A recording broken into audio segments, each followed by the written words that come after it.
nga kung titignan nyo dyan mga kachika yung reaksyon ni Kimi, halos mapatalon na siya sa saya at excitement napansin netong mga netizens, particular na ng mga bashers, yung reaksyon ni Paolo Abilino habang siya mga kachika ay kumakanta dyan.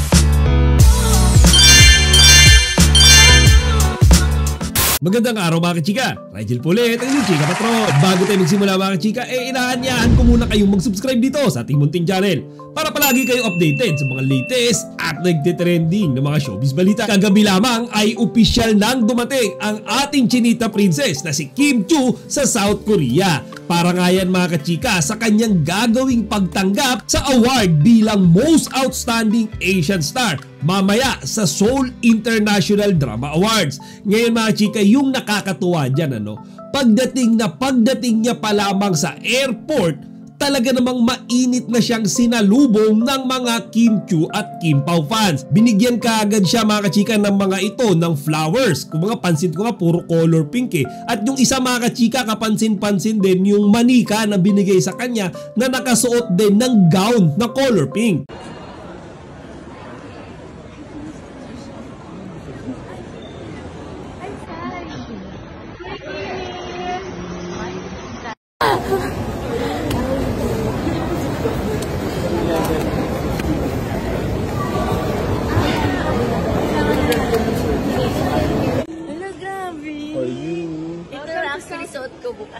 So ganyan talaga siya kamahal mga kachika ng mga supporters niya. Feeling ko mga kachika, nauna pa sila kay Kimi papunta dyan sa South Korea. And actually yung glam team nga ni Kimi ay dumating na dyan nung nakaraang araw pa.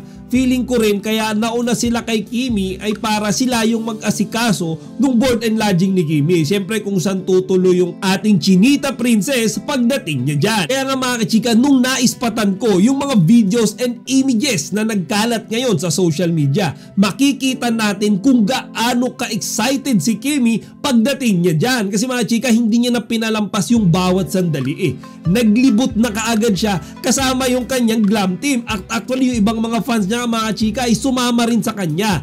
Ang una nilang pinuntahan, feeling ko ay yung billboard, yung mga digital billboard ni Kimi pinagawa ng kanyang mga fans, specifically ng Kim Chiu Global. Kaya nga kung titignan nyo dyan mga chika yung reaksyon ni Kimi, halos mapatalon na siya sa saya at excitement nung makita niya yung sarili niya sa billboard sa South Korea. Kung mga kachika, kung yung sarili niya, yung mukha niya nandoon mga chika sa billboard ng ibang bansa. Ganon kalakas si Kimi. Baga hindi lang siya pang Pilipinas mga chika, pang international na siya.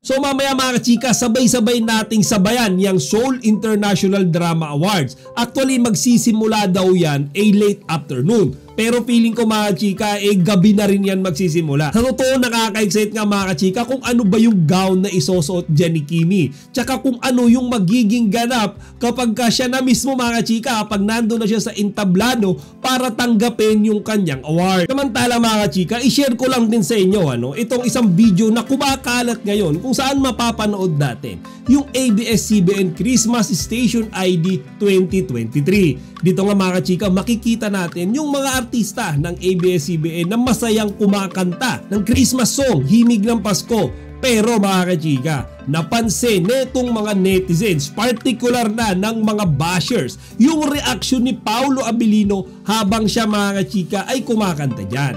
Ayon sa kanila, yung mood daw ni Paolo mga chika ay wala man lang reaksyon. Kumbaga parang nalulungkot daw kapag kumakanta mga kachika ng mga Christmas songs. Ngayon mga chika, I'm not really here to defend him kung bakit ganyan yung reaksyon niya habang kumakanta. But I'm here to explain na talaga namang ganyan si Paolo mga kachika. Di ba kilala naman natin siyang lahat.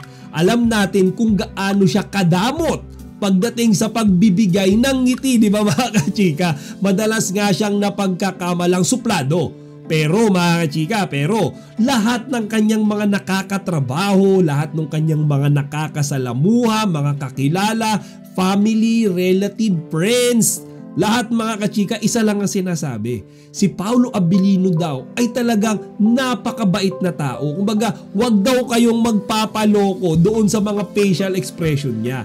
Masaya daw siyang katrabaho, palabiro daw siya mga kachika sa kanilang mga set, sa kanilang mga shooting. So sa mga hindi nakakakilala sa kanya, ang unang perception, suplado nga yan, masungit, walang reaksyon, walang pakialam. Pero sa mga nakakakilala or kapag nakilala nyo siya mga kachika, doon nyo malalaman na si Paulo Abilino pala ay hindi suplado. Siya pala ay isang mabait na tao, masayang kausap at okay na okay mga chika na makasama sa araw-araw. At mas lalo nga mga chika nung napalapit siya kay Kim Chiu, kumbaga kapansin-pansin na mas madalas na rin siyang ngumingiti compare before. Mas madalas na siyang nagbibiro, hindi na siya mga chika ganun katahimik. Madalas na siya nakikipag-usap sa lahat. Kaya nga maraming nagsasabi mga chika na maski ako personally, yun din yung napapansin ko, na si Kimi ay malaking impluensya kay Paulo in a good way.